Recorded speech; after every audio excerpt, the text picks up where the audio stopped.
Bonjour à tous, je suis très heureux de vous accueillir aujourd'hui pour la toute première émission du Salon. Avant de commencer, je tiens à remercier toutes les personnes qui ont participé de près ou de loin à cette émission. Sans vous, tout ça ne serait pas possible. Donc un grand merci à vous. Pour commencer l'aventure, on a le plaisir de recevoir Laurent Jacquat. Il a réalisé plus de 25 ans de prison, dont 5 ans en isolement. Il a été impliqué dans des multiples braquages et il a fait plusieurs tentatives d'évasion. Au final, sa véritable évasion, il l'a fait sans arme à feu ni arme blanche. Aujourd'hui, il nous raconte son histoire. Le Salon saison 1, épisode 1 avec Laurent Jacquat, c'est maintenant.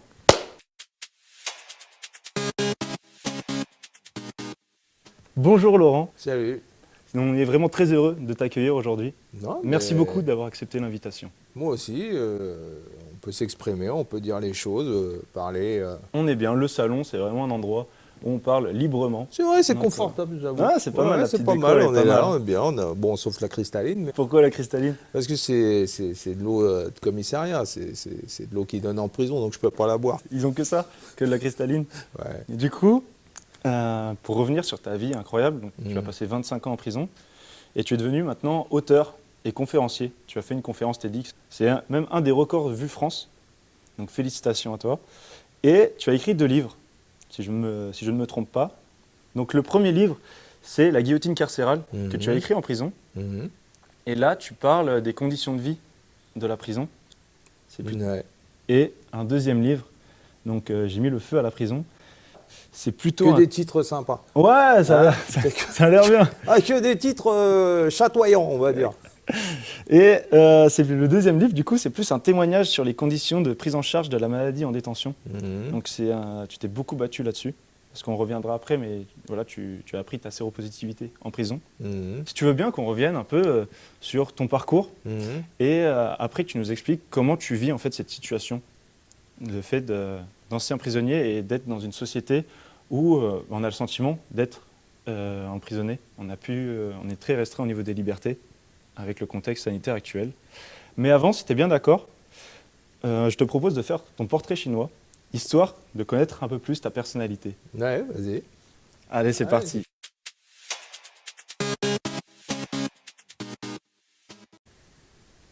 Alors, première question. Si tu étais un animal? Alors, je pourrais dire le loup. C'est un peu classique, hein, mais pourquoi? Parce que le loup qui court dans la steppe. Je ne sais pas si tu as vu, il y a une image comme ça sur Internet d'un loup qui court dans la steppe. Il y a des chasseurs russes en hélicoptère qui essayent de le chasser. Et en fait, le loup, il est déterminé. Il court, il court, il court. Et il a un horizon. Donc, c'est pas pour l'animal en lui-même, c'est pour ce qu'il symbolise. Et en plus, on ne peut pas dresser les loups, tu vois. On peut dresser les chiens, on peut dresser, tu vois, mais les loups, on ne peut pas les dresser. Donc, c'est une forme de vision de la liberté. Deuxième question. Si tu étais un pays? Si j'étais un pays, oh putain. Si aujourd'hui, les terres d'asile, je dirais l'Afrique. L'Afrique? Ouais. C'est un pays qui te tient à cœur? Ouais, j'y suis allé. Et j'étais. Et je trouve qu'il y a encore, tu vois, une forme de liberté, quoi. Tu vois, c'est pas. Voilà, il y a de l'espace. Ouais. On parle de. Bon, je te parle pas des dictatures. Hein. Il y a une forme de. Et puis les gens sont encore naturels. J'aime bien les gens, j'aime bien les pays où les gens ont gardé leur nature. Quand je voyage, c'est là où je vais. Bon, la dernière question, du coup, c'était si tu étais une valeur. La dignité. Et je veux dire, c'est ça. Sans ça, oublie. Bon, essayez, hein, putain, c'est de plus en plus dur. Mais essayez. Il faut essayer. Être vrai, quoi. Tu vois, il faut être dans le vrai. Il faut être soi-même, il faut essayer de garder, être dans le vrai, même si c'est pas facile. Là, pour revenir sur ta vie, donc c'est à 18 ans que ta vie bascule. Tu te promènes avec ta copine un soir à Paris, tu te fais agresser par des skinheads. C'est ça? Ouais. Ça se passe comment ce soir-là? Non, je suis dans la rue. Tu sais, à l'époque, c'était Mitterrand qui venait d'arriver. Il y avait, voilà, quoi, il y avait des jeunes qui militaient pour l'extrême droite. À l'époque, c'était Le Pen, machin. Tout. Mais bon, peu importe. Donc, tu es là, je suis avec ma copine et tout. Je marche dans la rue et je tombe sur une bande de 8 mecs comme ça. Ils nous sautent dessus, ils nous fracassent, ils agressent ma copine. J'ai une arme, je sors l'arme et je tire. Légitime défense ou pas. Peu importe, mais tu tires comme ça en fait. Ils sont 8, c'est la nuit, 2h du matin, ma copine elle est en danger, je sais ils sont dangereux, je sais que... Parce qu'il faut revenir en arrière, il faut voir qui étaient ces mecs-là, attention, je veux dire... Donc, et voilà, et c'est arrivé comme ça, et après je me retrouve, à 18 ans, je me retrouve en prison à cause de cette agression. Et du coup, tu te dénonces, c'est ça? Non, en fait, non, mais je me rends, puisque moi, je me fais agresser. Ouais. Je me fais agresser, et puis bon, voilà, à un moment donné, tu veux faire quoi? Il faut bien que j'explique mon geste. Et puis, je suis incarcéré, et je me retrouve à Fleury-Mérogis. Il y a une histoire assez incroyable, quand tu vas au commissariat, il te recale, en fait, le policier. Mais non, mais parce que, bon, t'as vu, le mec, il est à l'accueil, c'est pas une lumière, déjà, tu vois.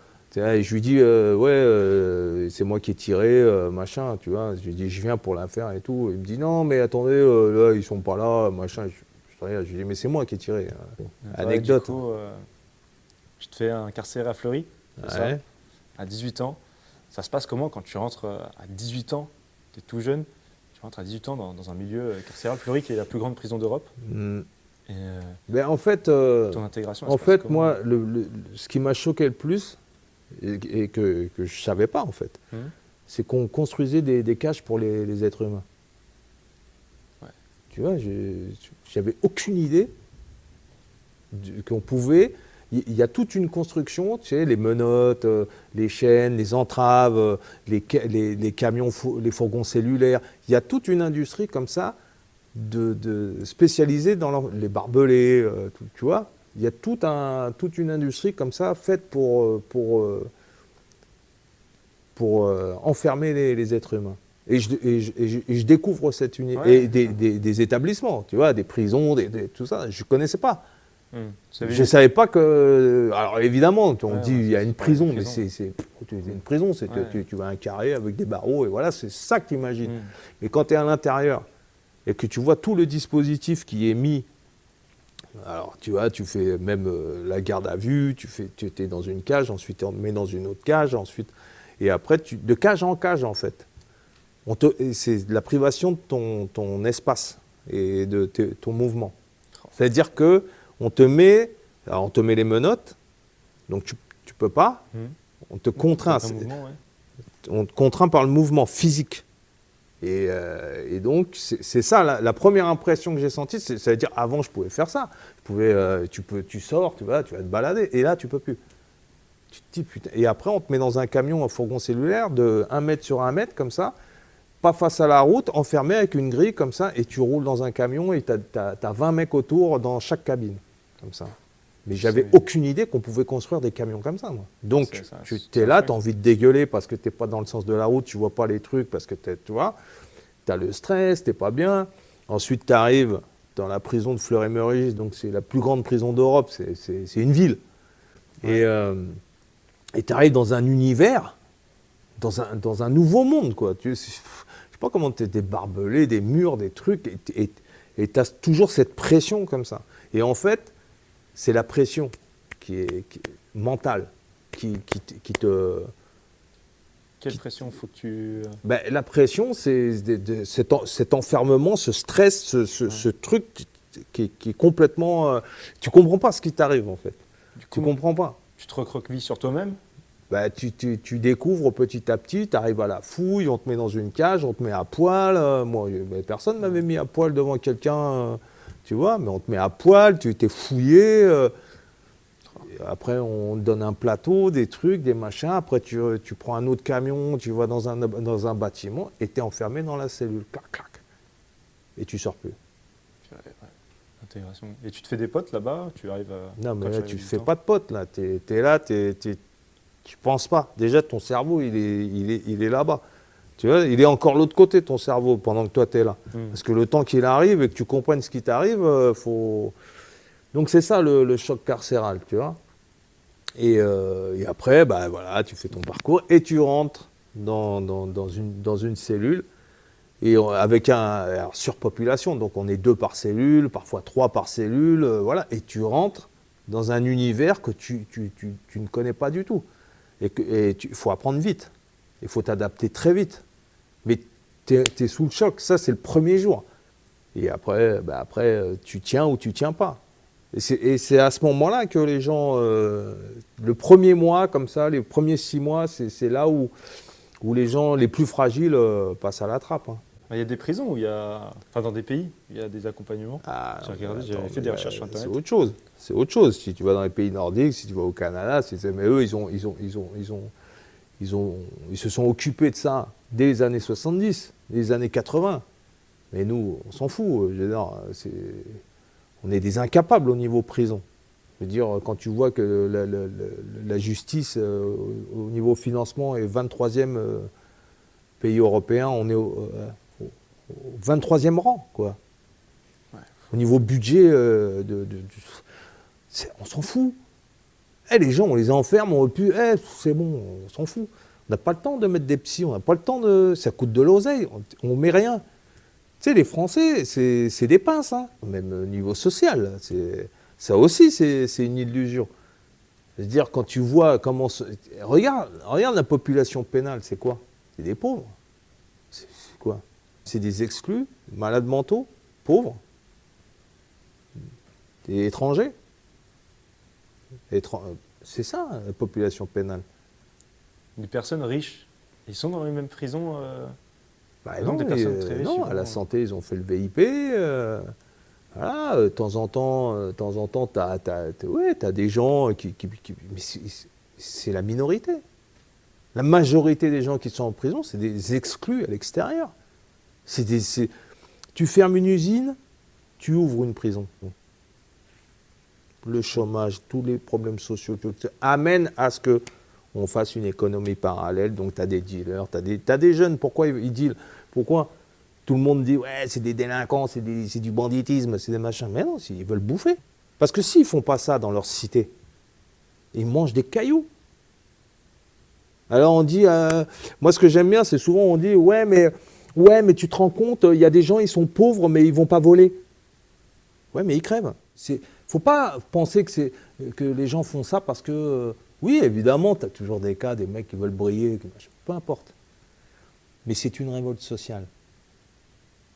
Et si tu regardes la courbe du chômage, la courbe de la crise et la courbe de la délinquance, elles sont parallèles. Parce que les gens, ils veulent bouffer, ils veulent manger. Parce que leur famille, ils sont 15, et s'ils n'ont pas de quoi payer le loyer, de quoi manger.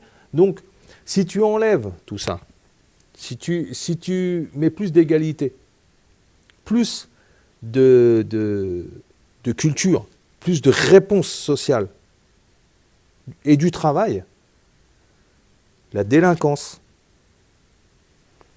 boum, elle tombe. Et toi, du coup, tu as réussi à t'évader de ce système 2 fois. Bah, ouais, la première fois, on me donne une permission de 10 jours. Ouais, c'est eux qui te l'offrent un peu. Bah écoute, j'ai oublié l'adresse, moi. Tu pars. Je me barre, tu vois, je reviens pas. Alors peut-être c'est pas le bon choix. J'étais jeune, j'avais 24 ans, voilà, j'étais dans le feu. Et moi aussi, je m'illusionnais, je rêvais, je pensais que voilà, j'allais être libre et que j'allais faire une cavale et que j'allais aller finir sur une île.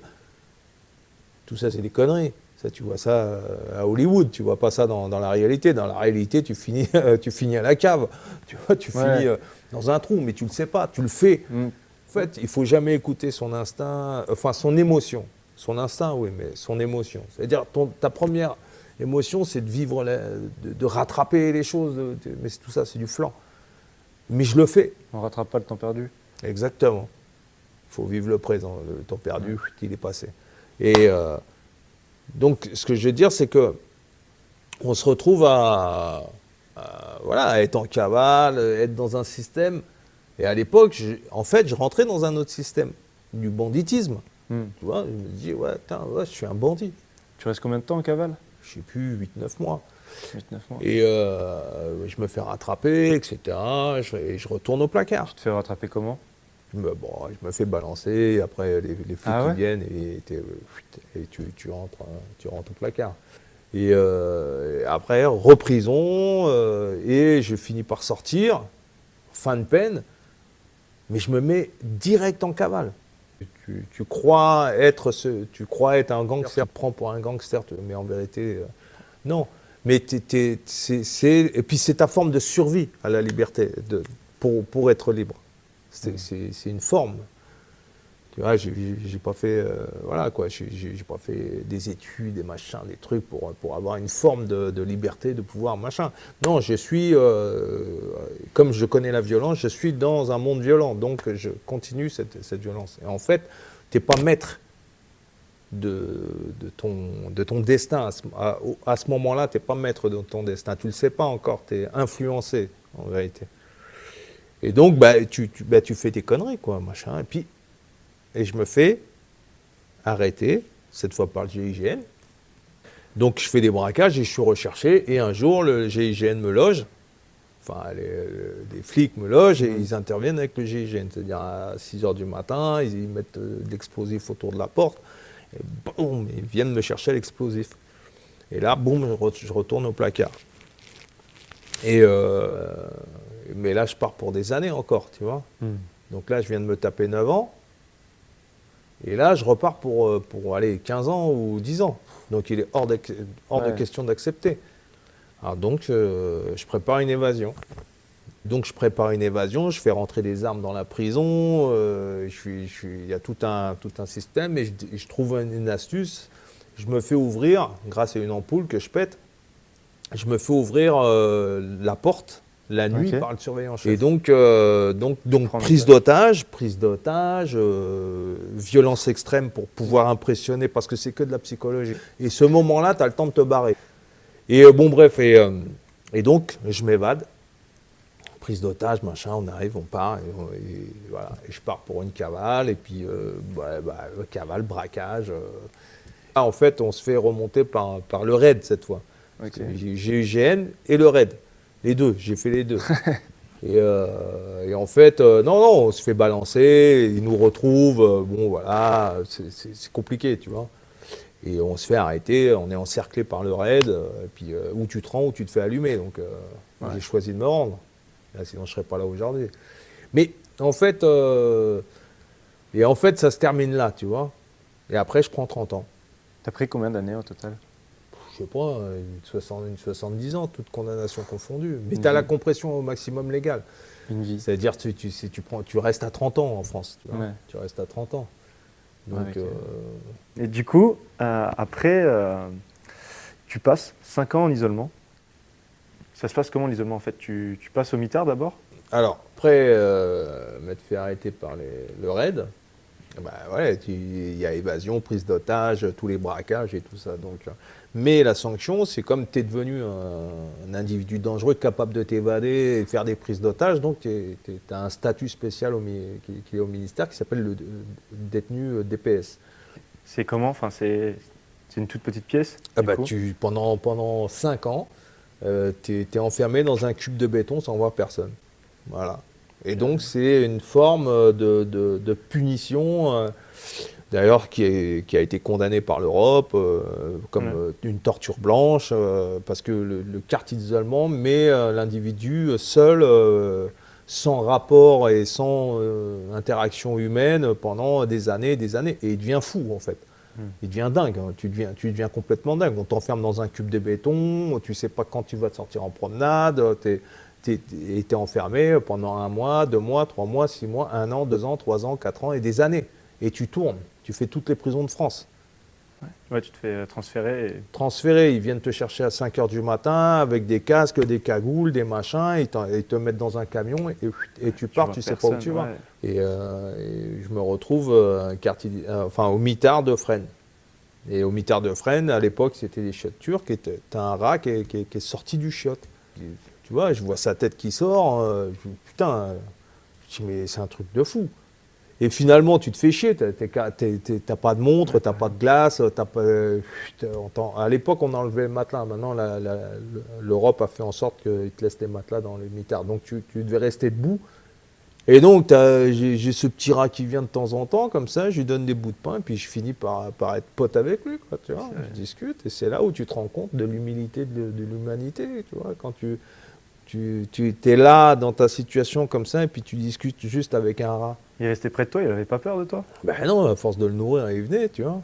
Bon, je lui mettais pas la main sur l'épaule. En plus, c'est des vieux rats dégueulasses, tu vois. C'est pas la petite souris, tu vois. C'est le vieux rat dégueulasse qui sort des égouts, tu vois. C'est des Gaspards, ils sont comme ça, quoi, tu vois. Mais bon, voilà. Alors, ça m'amuse. Je crois qu'on s'est séparés. Ça a été douloureux, ouais, je crois. Ouais, c'était mon petit pote. Tu sais, c'était mon psy en même temps, hein. Je discutais, je faisais une mise au point avec lui comme ça, sur ma vie, sur où j'en étais, là, dans un quartier mitard, en train de discuter. Alors que je ne sais pas du tout ce qui se passe dans le monde, quoi, dans un cachot, comme ça, et je me suis dit à quoi ça sert. Mais il s'en foutait complètement, hein. Lui, il mangeait le fromage et le pain. Mais au moins, ça te faisait une présence. Mais ouais, je dois avouer que ça a été très salutaire en fait.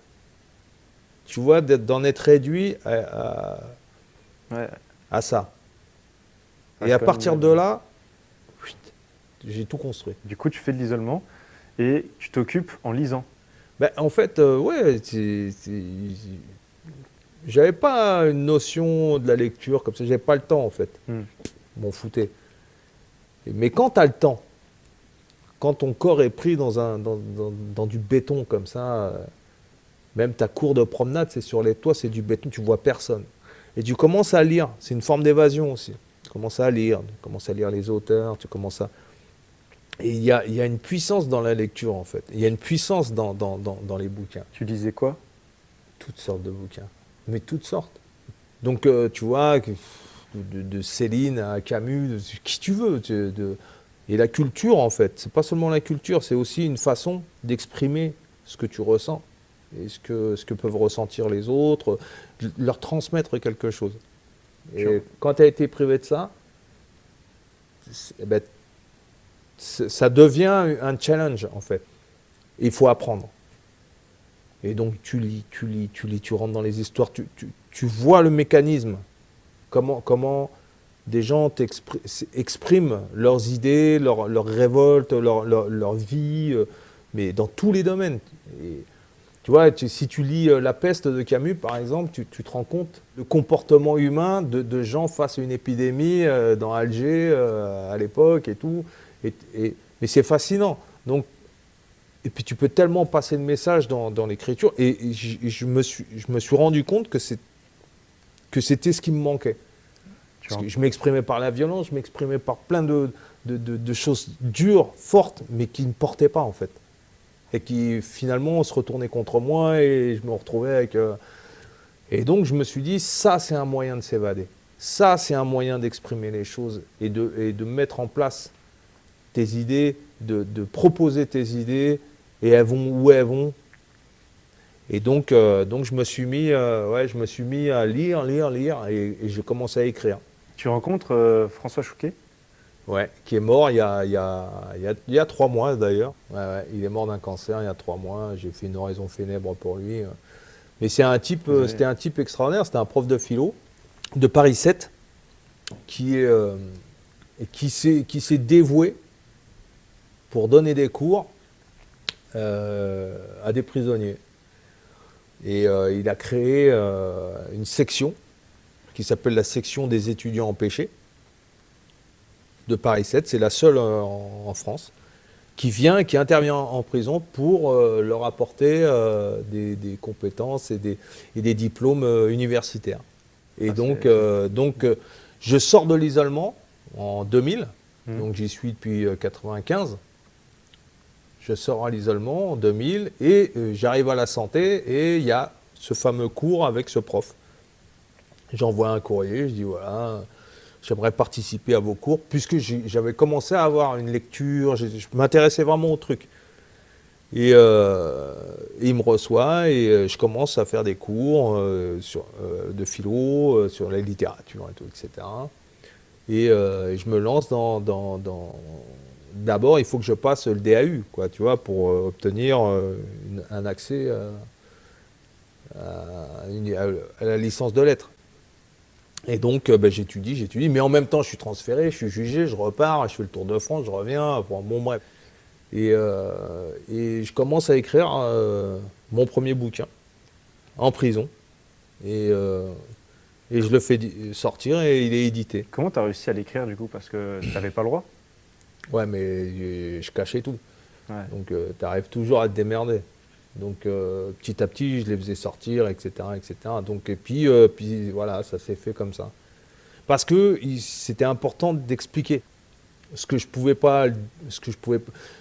Il y a une raison pour laquelle j'étais en prison, pour laquelle j'étais révolté. Il y a une raison et je voulais l'expliquer. Voilà. Donc, je ne l'ai pas fait pour écrire un bouquin et raconter ma vie. J'ai fait pour dire ce que je vivais.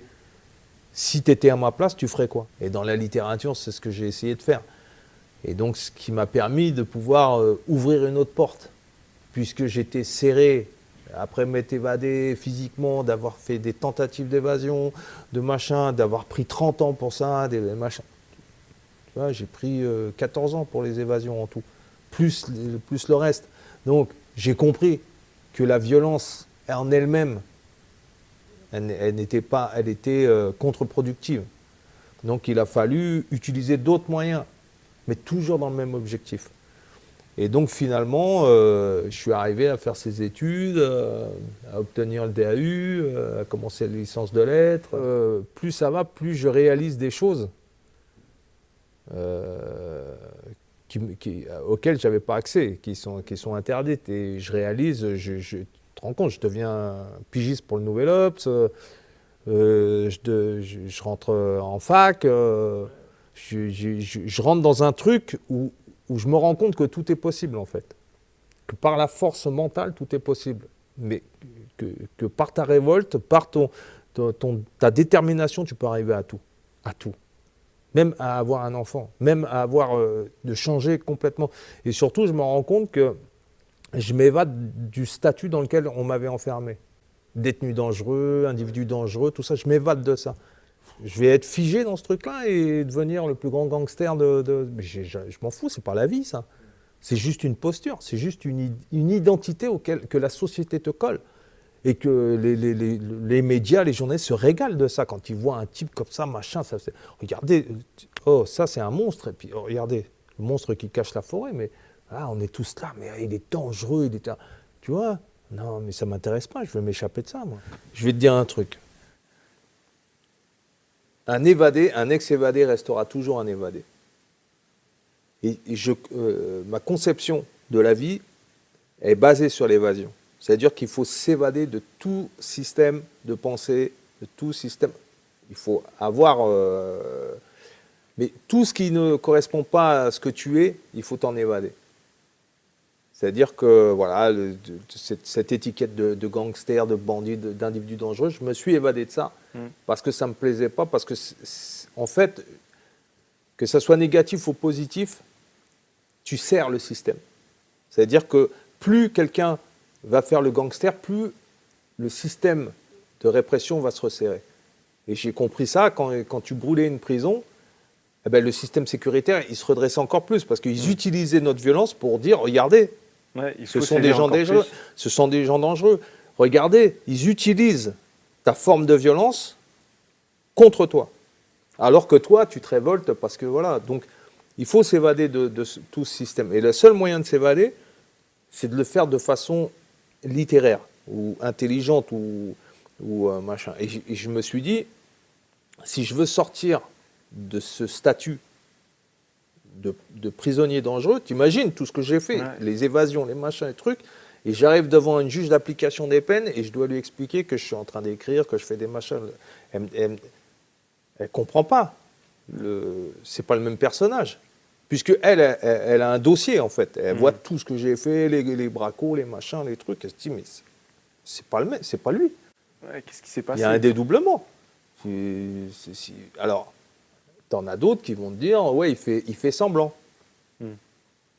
Mais tu es obligé de faire semblant. à un moment donné, même si ce que tu penses au profond, si tu es toujours révolté par plein de choses, tu es obligé de passer par des méthodes qui sont plus, on va dire, civilisées. Bon. Donc, mais ça me plaît en fait, d'étudier, d'aller à l'université, de faire partie de ce truc-là, de lire, d'écrire. Et ça me permet de communiquer. Et ça me permet de construire des ponts avec l'extérieur. Et je mets 5-6 ans pour construire tout ça, parce que c'est sur la longueur. Donc je deviens père, voilà, j'étudie, j'écris, et en fait, je suis dans les temps pour proposer une conditionnelle. Et je propose une conditionnelle. Et finalement, en 2010, je finis par sortir. Tu t'es donné les moyens. Je me suis donné les moyens avec une autre forme qui les a complètement surpris, en fait. Ouais. Mais complètement. Mais parce que tu t'y plaisais aussi. Enfin, voilà, c'était pas... Mais oui, la lecture, la culture, si tu veux, la réinsertion, il n'y a que toi qui peux la faire.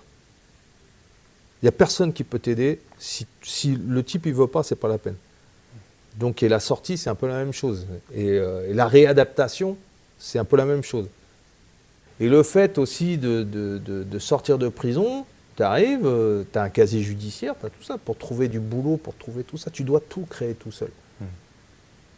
Tu n'es pas aidé. Il n'y a pas une assistante sociale, un truc qui va t'aider. Il n'y a pas d'organisme pour... Donc, c'est un autre combat, un autre système. Et puis, il faut mettre... Je t'avoue franchement, j'ai mis 4-5 ans pour me remettre de changer d'un monde à un autre et retrouver la société telle que, je veux dire... Et donc, la littérature, ça m'a beaucoup aidé, tu vois, d'écrire. J'ai créé un deuxième bouquin. Et après, j'ai fait des rencontres. Grand Corps Malade, j'ai fait des séries, j'ai fait des trucs, j'écris pour le cinéma, tu vois, je fais des choses. Mais en fait, on se répare, on essaye de se réparer, on essaye de dépasser ces traumatismes, ces enfermements, parce que j'ai fait 5 ans d'isolement total d'affilée, mais j'ai fait encore 2 ans d'isolement après des émeutes et tout ça. Tu vois, ça fait 7 ans de quartier d'isolement. Je veux dire, ça a des impacts psychologiques. Il y a des blessures, il y a des choses... mais je ne me plains pas. Hein. Attends, moi je ne me plains pas. Je ne suis pas là en train de me dire, moi je suis malheureux, tout ça. Moi je suis très bien. J'accepte. J'accepte les erreurs que j'ai faites. J'accepte... mais c'est personnel.